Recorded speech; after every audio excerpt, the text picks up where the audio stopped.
Jai Ram Madhav.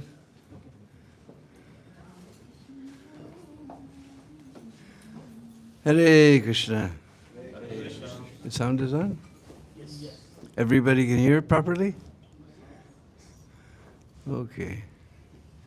So we're very, very happy and ecstatic to be here at the Brooklyn Temple here, at the lotus feet of Sri Sri Radha Govinda, and to be here at the lotus feet of Sri Sri Gaurnitai, and lotus feet of Giriraj,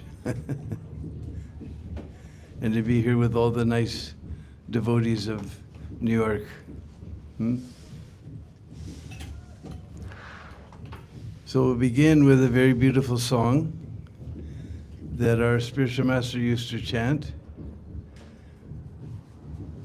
wherever he gave a lecture and wherever he was in the world. He always used to chant this beautiful bhajan. So if you have your device, first of all, you can please put them on silent, because these little babies have a habit of crying in the middle of the lecture. And you can look up Jai Radha Madhava. Jai, J-A-Y-A, Radha Madhava. You guys can share also devices.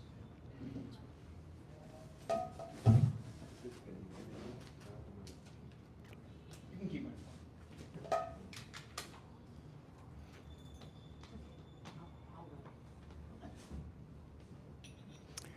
Jayo Radha Madhava Kunja Bihari.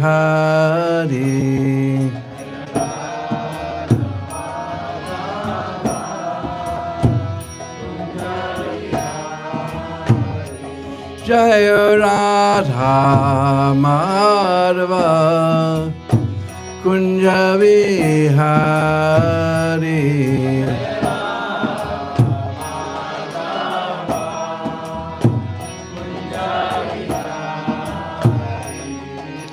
Gopi Jana Vallabha Girivaradhari.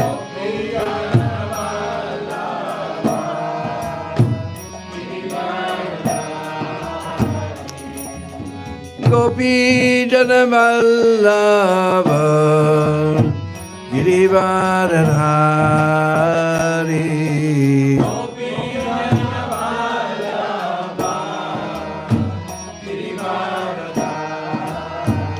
Yashodanandana Brajajana Ranjana.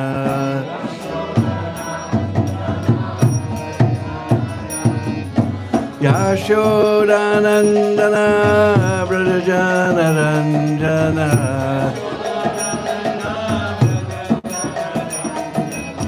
Jamuna Tira Vanachari.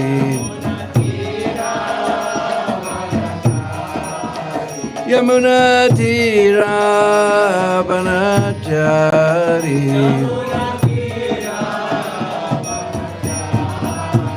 Jayo Radha Madhava Kunja Bihari.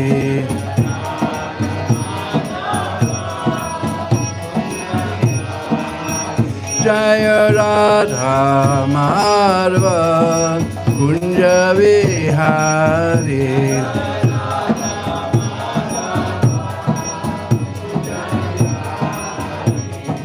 Gopi Jana Vallabha Girivaradhari.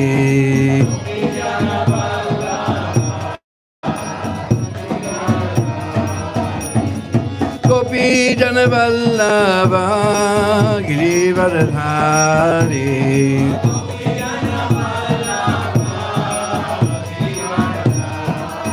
Yashodanandana Brajajana Ranjana. Yashodanandana Brajajana Ranjana. Jamuna Tira Vanachari Yamuna Tira Vanachari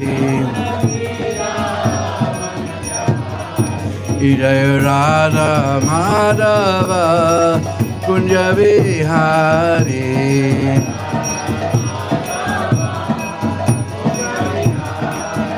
Jaya Radha Madhava Kunja Vihari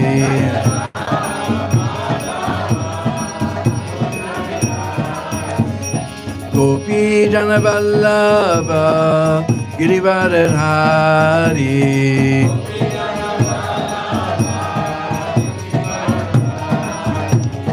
Gopi Jana Vallabha Girivardhari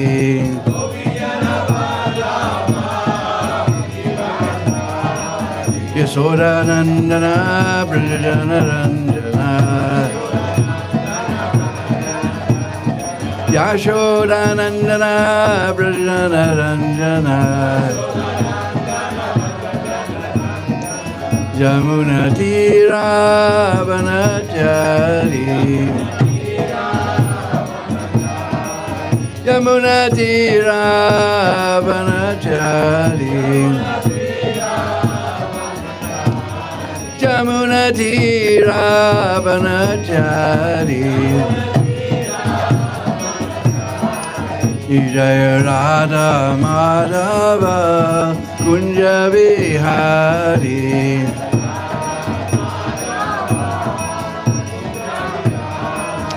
Jaya Radha Madhava Kunja Vihari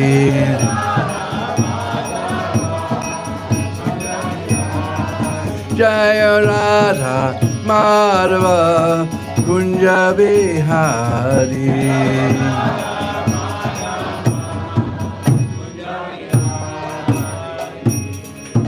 Shri Shri Radha Madhava Ki. So this is a beautiful song by one of the spiritual masters in our line of spiritual masters named Bhakti Thakur. And wherever Srila Prabhupada went in the world, he used to sing this song. So it's a very, very special song. We'll explain a little bit more about it after some time. Om Agyana Timirandasya Gananjana Shalakaya Chaksurun Militam Jena Tasmai Sri Gurave Namah Sri Chaitanya Manobhistam Stapitam Jena Bhutale Sayam Rupa Kadamayam Jadati Swaparandikam Jaya Sri Krishna Chaitanya Prabhu Nityananda Shri Advaita Gadadhar Shivasadi Gaur Bhaktavrinda Hare Krishna Krishna Krishna Hare Hare Hare Rama Rama Rama Hare Hare Panchakalpatrubhyascha Kipasindhu Vaivascha Patitanam Pavanebhyo Vaishnavebhyo Namo Namaha.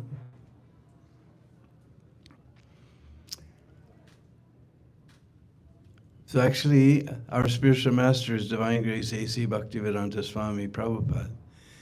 He started this organization way back in 1965 or 66, I guess, here in New York. And we were just at the first temple that he established on 26 2nd Avenue a few days ago. And it was just a simple storefront. And we're always amazed when we go there how small it was, but, because now we have huge temples all over the world. And it's just started, not even as wide as this room here, and not even, probably just about as long, but not even as wide, very small place. But he started there, and he had an apartment upstairs behind the storefront. And all the young people in the East Village, they knew that around noontime you could go to that apartment and you would get free lunch. Because because those days that was a big deal. So I met one devotee who joined at that 22nd Avenue. And he used to go there sometime because you get this free lunch with these funny breads, round breads flat breads called chapatis, and spicy soup called dal, and spicy vegetable preparation called sabji, and of course we knew rice, and little round balls that were very, very juicy and sweet called gulab jamuns.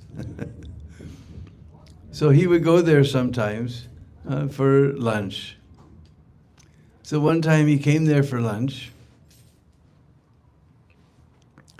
and it was so nice because Prabhupada was sitting there right there with all the young people, because we were all, in that night, if you remember the 60s, you may have heard, some of you experienced, we were searching for something beyond this materialistic way of life. So many people came to take the lunch, and Prabhupada would sit there, and he would give him some more sabji, give him some more rice, give him some more dal, like that. And it was so nice sitting there with Swamiji. That time they just called him Swamiji. It was so nice. He just sat there and sat there and sat there until he realized there's nobody else in the room except him and Prabhupada. He looked around, all these pots were there. Somehow they get cleaned up every day to cook. All these plates are there because these young people were just hippies. What to speak of wash their hands? They didn't even wash their plate, just throw it in the sink and walk out. And he thought for a minute that, gee, these pots get cleaned every day because they have to be cooked in, and somebody washes all these plates. He says, there's only one other person in this room besides me, and I'm not doing it, so it must be that he's doing it. This is how humble Srila Prabhupada was. So he thought, well, gee, maybe I should help him. So he started collecting all the pots and the plates, and Prabhupada smiled and said, I was just praying to Krishna to send someone to please kindly help me. Please kindly help me. So we can't imagine the humility of Srila Prabhupada. He could have stayed in any temple in India, and no question of cooking. Somebody would cook for him, somebody would clean his plate, someone would do his laundry. He could have stayed anywhere. And here he was for these young people who were completely lost and looking for something, but they weren't even sure what they were looking for. He was cooking for them and cleaning up after them.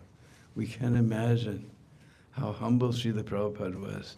He just felt as long as they will chant Hare Krishna and they will take this, because this food is spiritual food.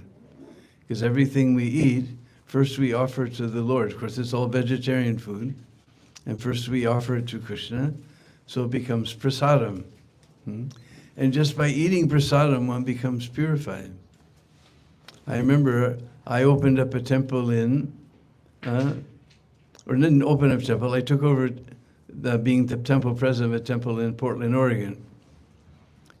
And a godbrother and his wife came to help us with the preaching there until they found a place of their own. They were staying with his wife's grandmother. And in a room, they made living room, they made a little altar, and they would bring their food and offer it to Krishna. And they would always give Granny some prasadam. And one day they came home, and she was on the phone to one of her old lady friends. And she said, and you know, Mabel, food even tastes better when it's offered to Krishna. Even she wasn't at all religious or anything, but she understood that somehow this food gets offered to Krishna because it tastes better than ordinary food. So Prabhupada was just convinced that by chanting and by eating this purified spiritual food, that they'll become purified. Because he saw we were in a complete darkness, taking drugs and doing so many things. But he saw this little spark was there. that we wanted to know what life was all about. We wanted to know what life is all about. We wanted to know the purpose of life. Although we were doing all crazy things, we wanted to know. And Prabhupada saw that tiny little spark, an ocean of bad qualities, and he fanned that little spark and made it into a great big fire of Krishna consciousness. And he took these crazy people and turned them into devotees and sent them all over the world to spread Krishna consciousness. This was the greatness of our spiritual master, Srila Prabhupada. He could have stayed in India and not have all this botheration, but he, just to lead us to the Krishna consciousness, he took this trouble at the age of 70. Now we're well past 70, and we're amazed because we've seen Prabhupada come flying in, go to the temple room and give a class. We come flying in, we want to sleep for 3 days, We can't imagine how he did it, and now that we're at that age. So, as our friend here said, I joined in a place called Boulder, Colorado, the foot of the Rocky Mountains. Because that particular year, people went either went to San Francisco, Woodstock, or Boulder. Boulder is a special place. Even if you go there now, every yoga institution, every spiritual institution has a branch there. It's a very special place. And this was during summer vacation, because I went to the University of Notre Dame in South Bend, Indiana. And since I was born in an affluent family, I was thinking, let me try to help others. Why should I spend my life chasing after money? Let me help others. I was studying sociology. But I began to think, my desire is I want to make other people happy. But I myself have never found real happiness. I have so many things. I have so many facilities, but I don't have real happiness. So I began to think, then what is my social work? I help people to get a better education, so they can get a better job, so they can make more money, and buy all the things that didn't give me any happiness. In other words, my social work is to make people as frustrated as I am. So so during summer vacation, we were going different places, searching and trying to find out what is the real purpose of life. And somehow or other, although I decided that because there was a campground up above, in the mountains above Boulder. It was a public campground, but we had all the young people had taken it over. And I decided I had a little shelter on the side of a meadow, and I could watch the sun come up in the morning, shining down on me, and it's a very beautiful place. And I decided that what the Christians call heaven, what the Hindus call Swarga, what the Buddhists call Nirvana, this is the place. But unfortunately, our heaven had a funny thing. At the end of the summer, it got very cold. So we had to come down, and we came into the park, and because there was just like here you have Central Park, we have also a place called Central Park in Boulder, and that's where all the young people hung out. So I came into the park, and somebody told me, hey, the Hare Krishnas are here to start a temple. I said, oh, no, don't tell me they're here too. Because at some point I had lived here on the Lower East Side on 533 East 13th Street. I think it's between A and B. I've been there for a long time. So I had seen them chanting on the streets, and we knew the chanting because somehow there was a movie called Hair that made the chanting famous. And he said, yeah, they're here too. And they're going to start a temple somewhere. They're looking for a place. Until they find a place, they're staying with us. And they had a log cabin 15 miles outside of Boulder. Real log cabin. That was sawn wood, but real log cabin. And I said, really? He said, yeah. And tomorrow is Krishna's birthday. I said, Krishna's birthday? Because I knew the chanting But I didn't know what Krishna was. I didn't even know it wasn't a what, it was a who. And he has a birthday. He said, yeah, and we're going to fast till midnight. At midnight, there's a 25-course vegetarian feast, Indian recipes. And I was a cook, so that fascinated me, you know. I thought, well, fasting, that'd be nice, and 25-course feast of Indian recipes, that sounds far out, you know. He said, yeah, if you want to come and stay with us, you can come out and stay. So I went out to the cabin, and the next morning, they gave me a copy of Bhagavad Gita as it is by Srila Prabhupada. And there, just in the introduction, all of the questions that were bouncing around my heart were answered. And with a simple example, he solved the whole problem. He said, just like you have a bird in a bird cage. Now you can make the bird cage out of silver, you can make it out of gold. Imagine at today's prices. You can put a nice TV set. You can do so many things for the cage, but unless you give some nourishment to the bird, how he'll be happy? So this body is like a cage, and inside this body is sitting the soul, like a little bird. So we can give so many facilities to this body, but unless we give something to that soul, some nourishment to that soul, he'll never be happy. And I said, this is the knowledge that I was looking at. I didn't find it in the university. I never went back to Notre Dame. I became student of Bhagavad Gita and disciple of Prabhupada, and dedicated my life for giving people, showing people the way to find real happiness. Because the first gift of Bhagavad Gita that we learn, just like I said, this body is a cage. The soul is sitting inside. Just like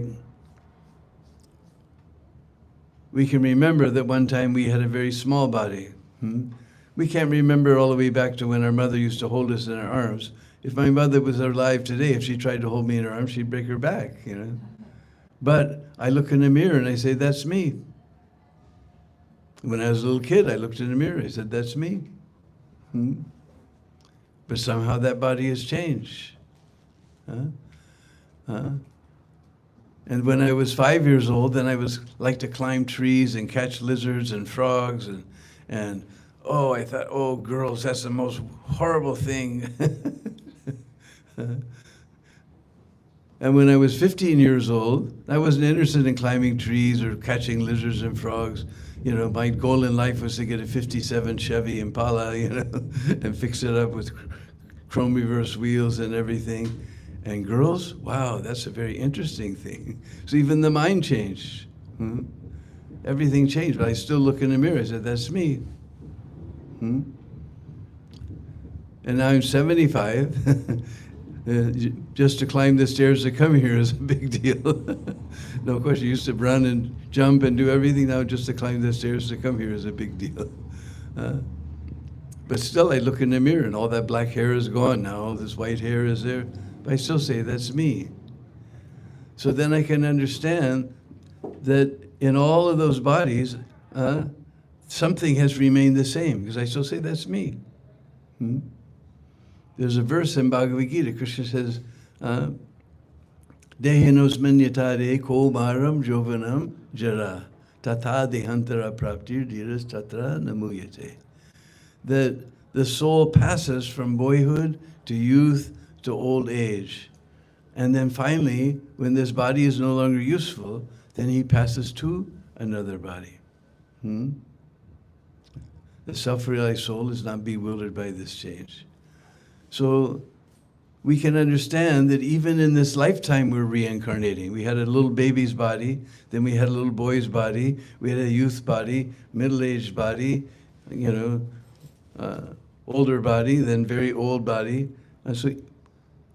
So even in this lifetime, we're transmigrating. We're reincarnating from one body to the next. So just like when your car gets old, it's not that you're finished. Your car is finished. You buy a new car. Because the car is just a vehicle. So this body is just like a vehicle. Just like somebody gets a car, and they put a nice shag carpet in it, and they put, nice chrome reverse wheels, and they put flames coming out of the bonnet. And we were just in UK. What do they call here? Hood. Flames coming out of the hood, and exhaust with all covered with chrome and everything.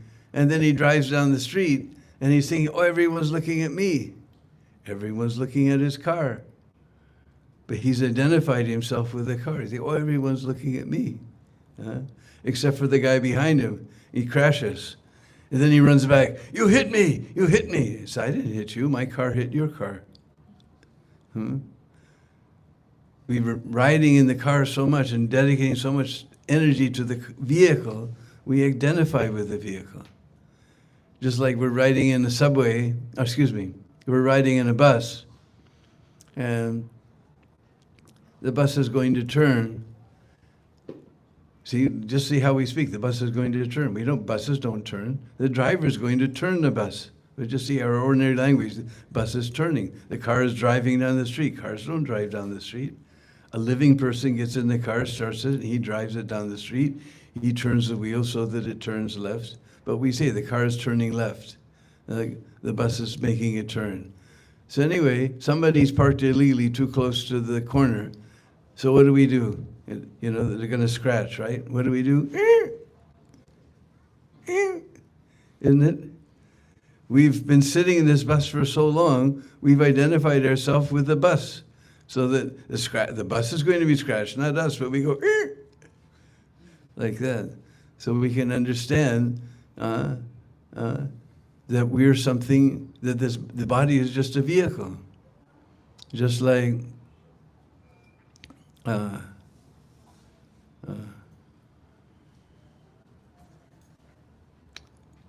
since COVID, sometimes I lose my train.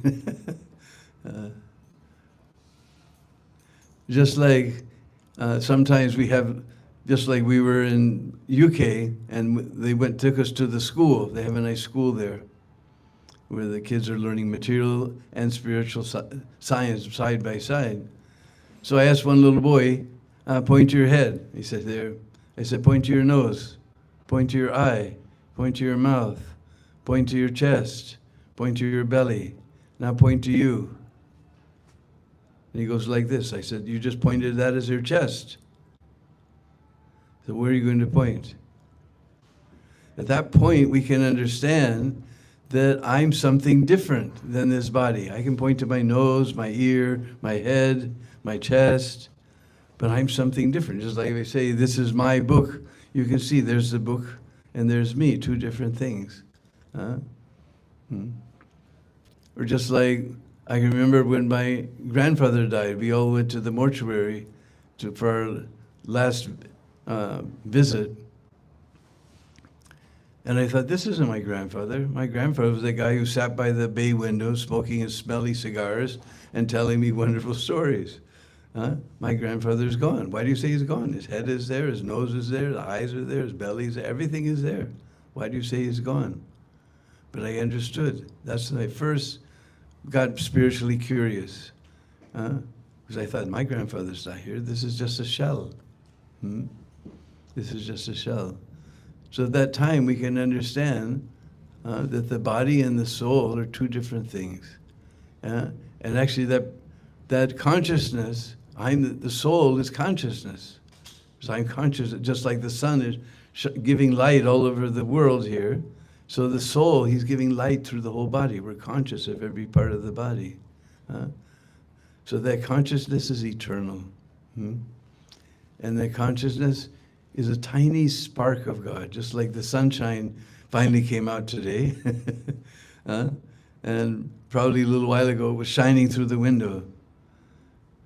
So the sunshine can come through the window, but not the sun planet, although the sun and the sunshine are both heat and light.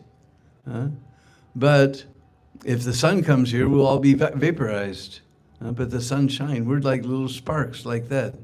The source of all of that is the sun. The source of all the light is the sun. But they're same, and they're both heat and light, but quantity is different. So like that, we're tiny parts and parcels of God. whom we call Krishna, because Krishna is a word in Sanskrit that means all attractive. Because sometimes we're attracted to someone because he's very wealthy. We're attracted to someone who's very beautiful. We're attracted to someone who's very renounced. But Krishna, there's nobody more attractive, more beautiful, more renounced, more wealthy, because he owns everything. He created everything. So Krishna is another name for God. I mean, he's the most attractive person. So we're all tiny, tiny sparks of that person. And Krishna came just like we went to we went with the devotees back to the cabin and celebrated Krishna's birthday. He's not actually born, but he chooses a devotee to act as his father. Devotees has to act as his father and mother. And that's, these are some of his wonderful pastimes. And then he displays loving pastimes with his devotees. He's just like, sometimes, especially in this country, I want to put the fear of God into you. So the beginning of spiritual life is fear of God, because he's the creator. But the end of spiritual life is love. And Krishna, for the devotees in Vrindavan, he takes out that thing in their consciousness that he's great, he's all powerful. They think Krishna is just wonderful and they love Krishna. And this song that we're singing, this was Prabhupada's favorite bhajan, wherever he went in the world, because it describes completely Vrindavan. First it says, Jai Radha Madhava. Madhava is another name for Krishna. So Jai Radha Madhava. Just like the other day, we were walking in the concrete jungle, and then 2 minutes later, we were in the jungle in Central Park. It was so amazing. So we saw beautiful forest. And we were just in UK, we saw beautiful forest. I've been South Africa, it's a beautiful forest with lions and giraffes and rhinoceros and hippopotamus. And Russia, we saw beautiful forests. But why are we interested in this forest? Ban means forest. Ban means forest. We're into that forest because Krishna is there. Those who have eyes to see, they can still see him even today. So Krishna is there. So the first thing is Krishna, Jai Radha Madhava, Kunja Bihari. Kunja means so many beautiful trees are there. Just like in Central Park, we saw so many big trees, and England, we saw so many tall, just like we have a place called Bhaktivedanta Manor that was donated by George Harrison to us. And there I would fall over backwards trying to see the top of the trees. But in Vrindavan, the trees are trying to grow straight, but they're all melting in love for Krishna, so they again come down. And when it goes up and comes down like that, it makes a little room. And then the branches, because the branches that come all the way down to the ground, then little creepers crawl up. And when the breeze blows, the scent of those the flowers comes in the kunj. And we're very happy if we have a nice carpet in our apartment. But Krishna's apartment, Krishna's kunj, the gopis have come, the cowherd girls have come. Sometimes they put Madhavi flowers, sometimes Malati flowers, sometimes jasmine flowers, sometimes lotus petals. This is the wall-to-wall carpet in Krishna's kunj. Jai Radha Madhava, Kunja Bihari. And on one tape you can hear, or one tape, now you can hold AM, one recording you can hear Prabhupada saying, this is Vrindavan. We don't see buses and cars and skyscraper buildings. Kunj, beautiful trees and flowers, and we never see a picture of Krishna running down the street trying to catch the bus and drinking his coffee. No, this is a natural, beautiful place. So many beautiful kunjas are there in Vrindavan. Jai Radha Madhava, Kunja Bihari, Gopi, so many. Gopi means cowherd girls. Because Krishna loves cows. Cows are so wonderful. They just eat grass and they give us milk. And milk is marvelous food. Has every vitamin and mineral you need inside the milk. So Krishna, he has so many thousands and thousands of cows. So to milk all of those cows, we need lots of cowherd girls. So Gopi, Jana, Gopi means cowherd girls. So many cowherd girls are there. Jai Radha Madhava Kunja Bihari Gopi Jana Balava Giri Baradari. Giriraj means the king of mountains. There's a mountain in Vrindavan called Govardhan that Krishna lifted. Actually, he lifted with his left hand, and he invited, because the controller of the rain was trying to destroy all of Vrindavan. Because he forgot, he couldn't understand. He also saw Krishna just playing like a little boy, so he got confused. This is God, or this is the cowherd boys made up a god or something. So he got very angry that they had stopped his worship. So he sent all this rain. So Krishna lifted with his left hand, and he invited all the residents of Vrindavan, the Vrishbasis, please come under. And his mother was just looking. So then he put it on his little finger, his pinky. And he lifted with his left hand. Because if we want to do something hard, we'll do it with the right hand, right?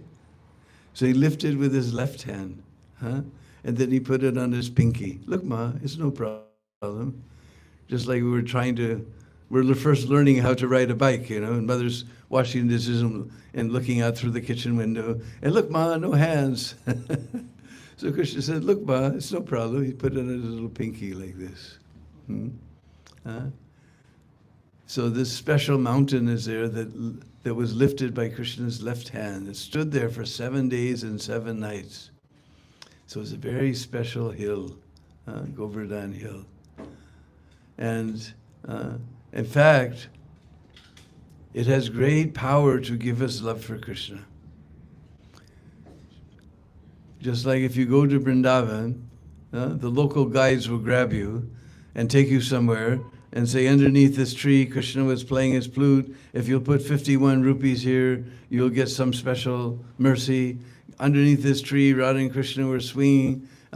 If you put 101 rupees here, you'll get some special blessing. But nobody can say whether this tree was there from 5,000 years or not. Krishna appeared 5,000 years ago. But if you meet a real resident of Vrindavan, he will tell you there's 3 things that are original.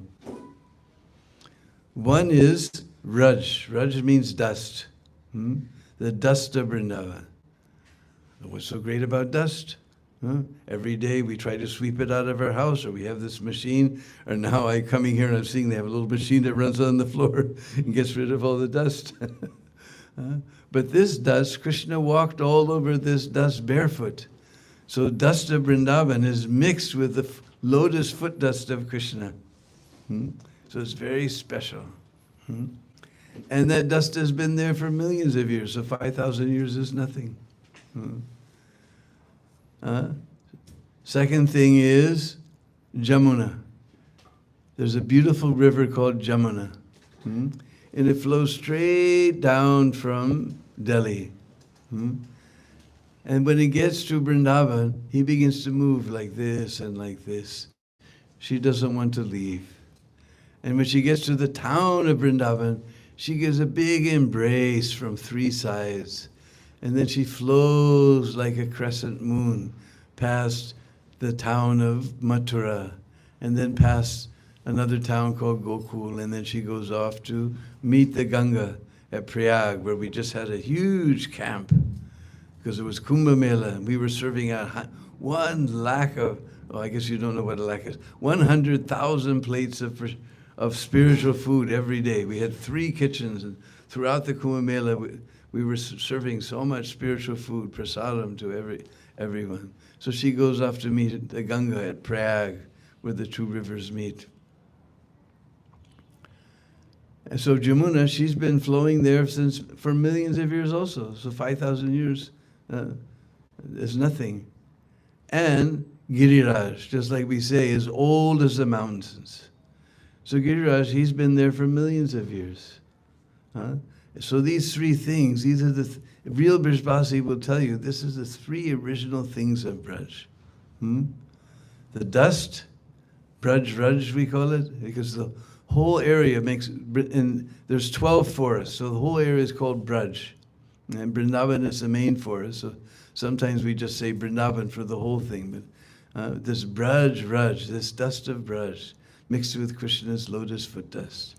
And this Jamuna, because Krishna was playing and swimming and diving in Jamuna, so it's very, very sacred river. And Govardhan. And these three things are very powerful to give us a love for Krishna. These are three original things. So our picture of Vrindavan will be incomplete without Govardhan, Giriraj. Yasoda Nandana, Mother Yasoda is there. Mother Yasoda, she's the mother of Krishna. But he didn't appear in the ordinary way. He simply appeared right outside of her womb without going through the whole process that we usually have to go through. Krishna, he's unborn, so he just makes an appearance of being born.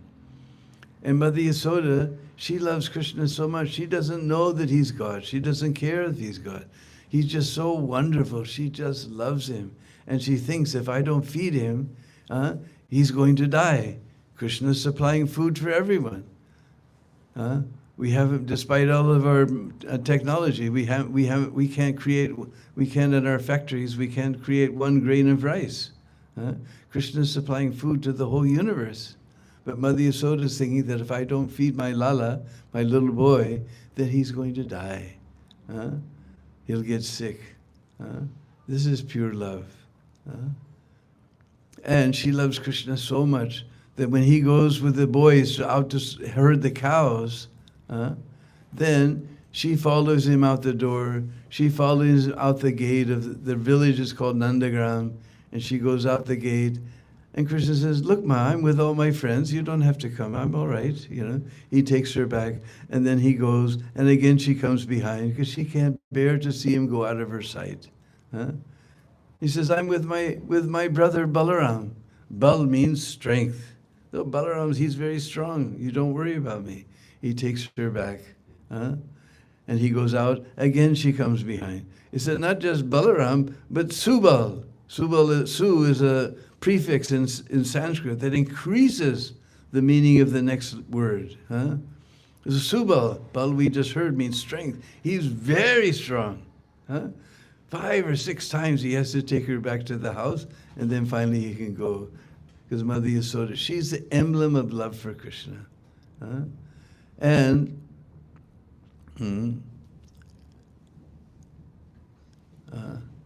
Jai Kunja Bihar Gopi Jana Bala Giri Baradar Yasoda Nandana Braja Jana Ranjana. Brajajan means the residents of Braj. Just like you're all the Brooklyn Jan or New York Jan or wherever you're from. So Brajajan means the residents of Braj. And Krishna, by his own lotus mouth, he said, Brijbazi Balav Sada Mira Jivan Pran. These residents of Vrindavan, they're more dear. Pran means the life force. They're more dear to me than my own life. By his own mouth, Krishna said. And they're headed by Nanda Maharaj, who took the part of Krishna's father. So all the Brijbasis are there, Mother Yasoda is there, the Brijbasis are there, headed by Nanda Maharaj, Brajajana Ranjana, Jamuna. Oh, second time Jamuna has come. But in the Padma Puran, there's a place where Narad Muni is telling one great king that this Jamuna is so purifying, so powerful, so wonderful. If somebody has never taken bath in Jamuna, then his whole life is byart. Vyartha means useless and juiceless. So what are we going to do? We're way far here in Brooklyn. Maybe we have Hudson River. I don't know if you can swim in it or not. So our life is useless. He tells that great king, Yudhisthira, further, that Jamuna is so powerful, so purifying. Even if you just remember Jamuna, all your sins will go far away. So here in the temple, every day we chant this mantra, this beautiful song, and every day we're remembering Jamuna. Sitting here in Brooklyn, we're getting our Jamuna bath. So our life is not useless and useless. Jamuna Tira, Tira means the bank, not the ones that are ripping us off, the banks of the river. And on the western side, western side of Jamuna, there's 5 forests, because Vrindavan has 12 forests. There's 5 forests: Madhuvan, Thalvan, Kamudvan, Bahulavan, the biggest, Vrindavan, then one that's so far away, it's in Kamyavan in Rajasthan. That's Kamyavan. Then another little forest, it's a small forest called Kedarvan, 7 forests. And on the eastern bank of Jamuna, there's 5 forests: Bhadravan, Bandirvan, Belvan, and Lohavan, and Gokul Mahavan. One has 2 names, Gokul Mahavan. So 7 and 5, 12. These are 12 forests of Braj. So Jamuna Tira Banachari. Ban means forest. So the whole picture of Vrindavan comes in this picture. Jai Radha Madhava, Kunja Bihari, Gopi Jana Vallabha, Giri Bharadari, Yasoda Nandana, Braja Jana Ranjana, Jamuna Tira Banachari. Whole picture of Vrindavan comes. And in this present age, this is the age of called Kali. It's the age of quarrel and hypocrisy. Everywhere we see quarrel going on. Every day you open up the paper, there's war here, war there. This one's blasting that one's blasting. And so much corruption and everything. This is the age of Kali. And people are not interested in spiritual life at all. You're like so many millions of people here in Brooklyn, but only a few of you have come here to hear about Krishna. Nobody has. So the Lord has made a very, very special process for us to develop our love for Krishna. And that is simply by chanting this Maha Mantra. Hare Krishna, Krishna Krishna, Hare Hare, Hare Rama, Rama Rama, Hare Hare. Because this is a transcendental vibration. It's not a vibration of this material world. Because we can challenge you. Somebody can chant Coca-Cola, Coca-Cola, Coca-Cola, and we'll chant Hare Krishna and see what happens. We saw our spiritual master. He was over 80 years old. For 80 years, he was chanting Hare Krishna, and we saw sometimes he was chanting, tears were coming from his eyes. So it's not a material sound, it's a spiritual sound that gradually opens us up to our real identity as a tiny spirit soul, part and parcel of Krishna. So this chanting, it purifies the consciousness. Very simple process, because nobody has time for other things. Just like today, downstairs, I met an old friend from Dallas, Texas. And we opened a temple in Dallas. And one time, we were invited to one yoga institute was there. And we were invited there to do chanting. And their institution happened to be on the flight path for the Dallas-Fort Worth airport. So they had to develop a new asan. Because every 20 minutes, every 10 minutes, a plane would come over. So this is a very disturbed age for really doing actual yoga. But this chanting you can do anywhere, just like I can remember when I was younger, we would go and, go on the street and chant, and people would come up. I see you guys in LA, I see you guys in New York, I see you guys in Japan, I see you guys in London. You're always smiling and chanting Hare Krishna, Hare Krishna. Because this chanting purifies our consciousness. It elevates it to the transcendental plane. Because we're all busy looking for some happiness out here, something out here that's going to bring happiness in here, or some person out here that's going to bring happiness. But happiness is already within you. The soul is there, and even within the soul, Krishna is living in this as a super soul, Paramatma. So real happiness is within us. So this chanting reveals that happiness that's already there within us. So this is, I don't know what time it is, but 8:12. so how long do we go? 8:30. Okay, so we should have some time for questions and answers, huh? If you have any questions or, Maybe for 10 minutes and then kirtan. huh? Maybe some questions for a few minutes and then kirtan. Oh yeah, then we'll definitely have kirtan, but if anybody has any question. Were you a disciple of Prabhupada? I'm still trying to be, yes. But I met him, he gave me initiation, but I can't say that I'm his disciple, I'm just trying.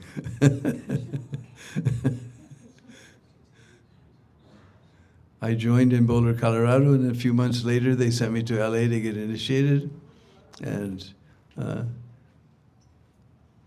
that was amazing, because those days, just like now, you go to the temple store and you get some nice Tulsi beads like this, you didn't go to the temple store and buy Tulsi beads. We went to Tandy Leather Company, because the hippies used to string wooden beads on leather, So we would go to the Tandy Leather Company and buy these wooden beads, and then we take some nylon string and we tie a knot between each bead. Hare Krishna, Krishna Krishna, Hare Ram, Ram. And then another one. And that string, we would tie it to the doorknob and pull it all the way across the room. And you'd be surprised when you tie 108 knots. It just goes down like that. And somehow the beads I had were very, very white colored, like this, even whiter than this floor. So, and this was one of the last initiations where Prabhupada did everything. He sat there and he chanted on our beads in front of us. And I can remember he was holding the beads something like this, and he was chanting, and it looks like they were so light colored, it looked like a pearl necklace in Prabhupada's hands. And then I saw how he chanted, Hare Krishna, Krishna Krishna, Hare Hare, on the tips, right? Hare Ram, Ram Ram, Hare Hare. Hare Krishna, Krishna Krishna, Hare, and then he'd roll, Hare Ram, Ram. Hare Krishna. Till today I still chant like this. Then he asked me, how many rounds and I said, 16, Prabhupada. And he said, and what are the 4 regulative principles? I said, no meat eating, no illicit sex life, no gambling. And then my mind went blank. Then I completely froze. I couldn't think. Some brahmachari behind me, she said, no drugs, no drugs. I said, and no intoxication. And Prabhupada knew exactly where I was at. He said, yes, no LSD. And it was so cute, he laughed at his own joke. No LSD. So then he said, so your name is Deena Bandhu. Deena Bandhu means friend of the humble. And then I reached for my beads. I guess I had a funny look on my face from forgetting, one of the rules. So he said, it is all right? I said, oh yes, Prabhupada, it's wonderful. So he initiated me, but I'm still trying to become a disciple.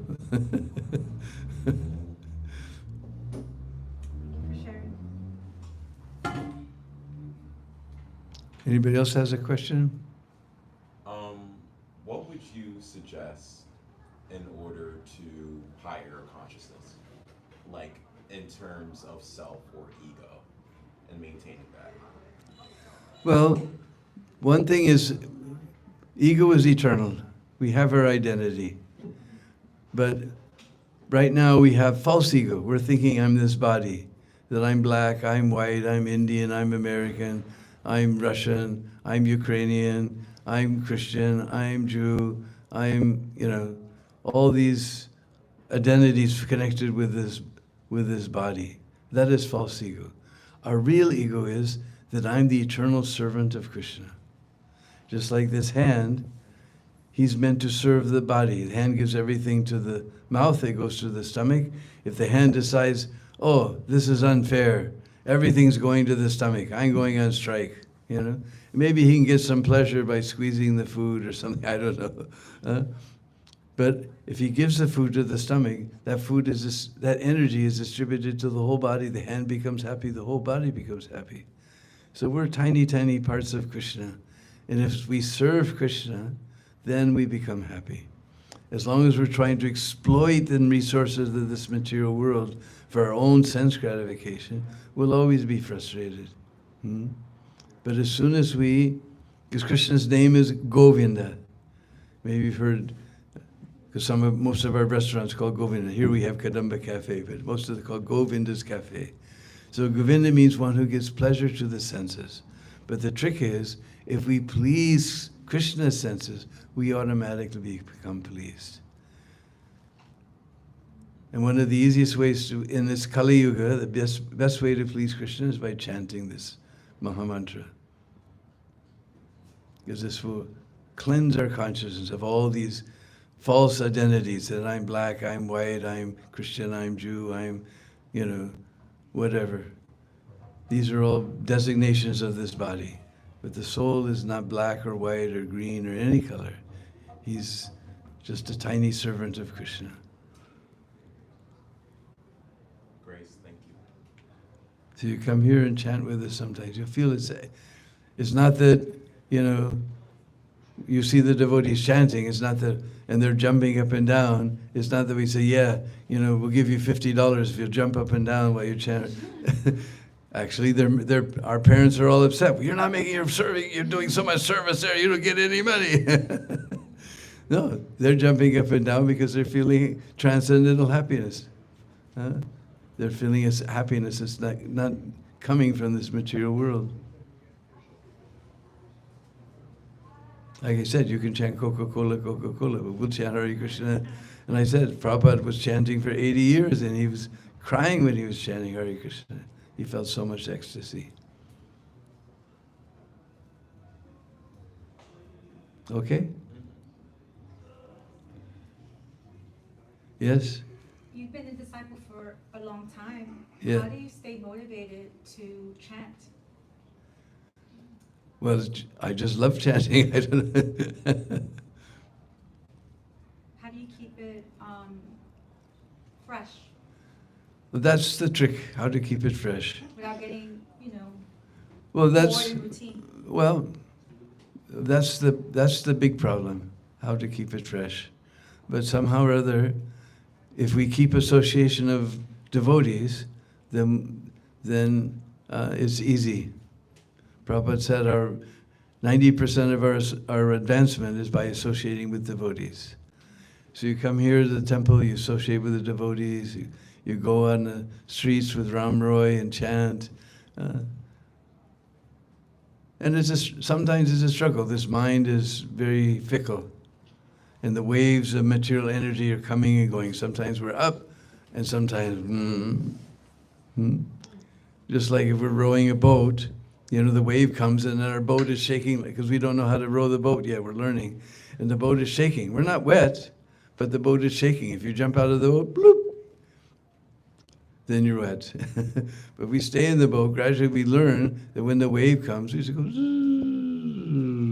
over the wave like that. So it takes practice.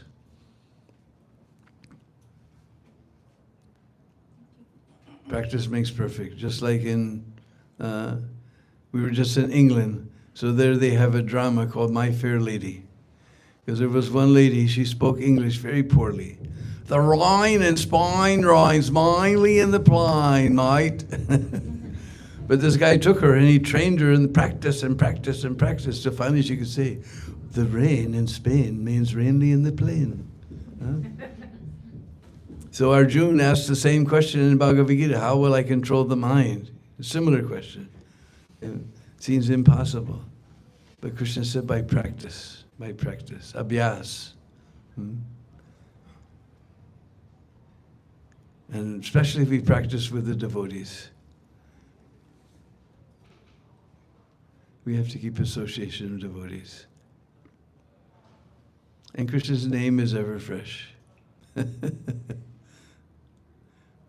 kirtan is fun, but I find it difficult to say consistent chanting.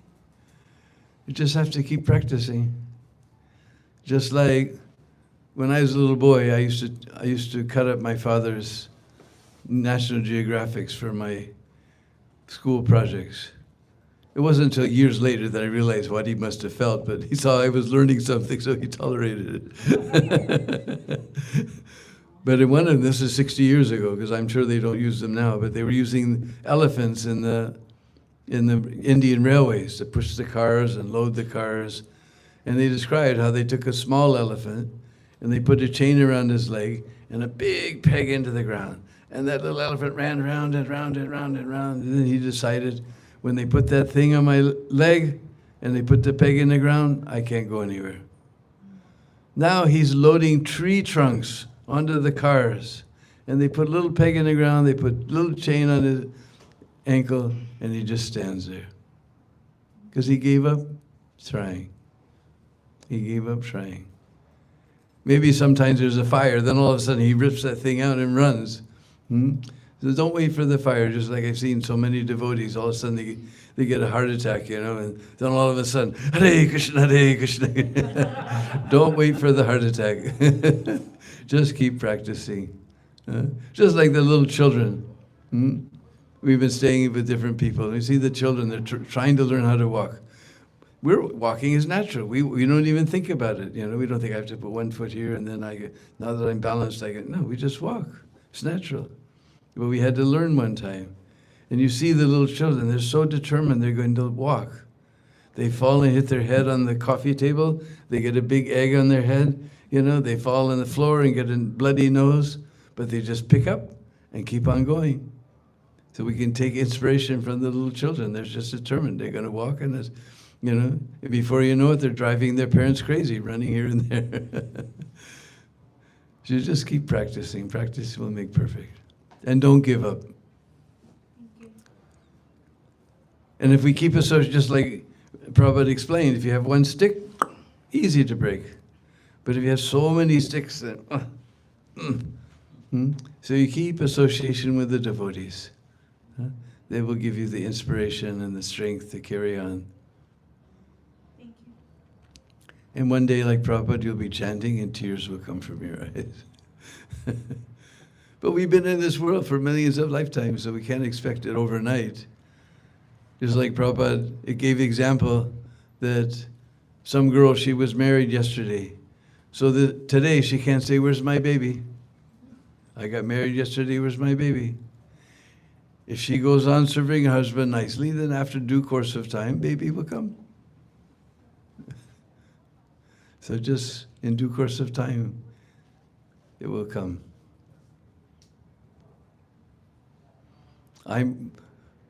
When I first became a devotee, I don't hear it anymore, but when I first became a devotee, they told me that if you chant one perfect round, means your mind doesn't deviate 1 second, from the chanting, then the flute sound of Krishna's flute will break through the material covering and enter your ear.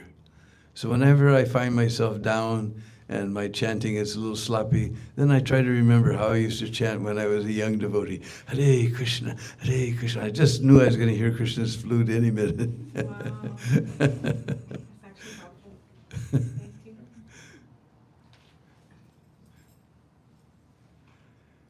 Okay, so let's have nice kirtan. You're all tired of sitting, so this is a Braj song we're going to sing, and It's dancing music, so you won't even be able to sit anyway, so you might as well get up.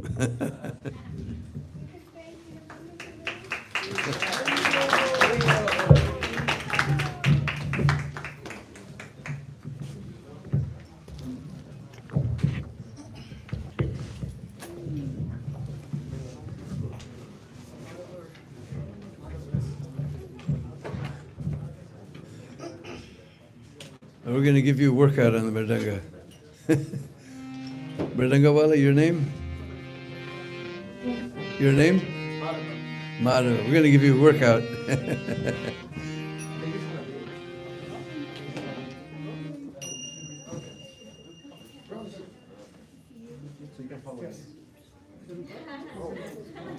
Where's Art? You want to play harmonium, Artabanu?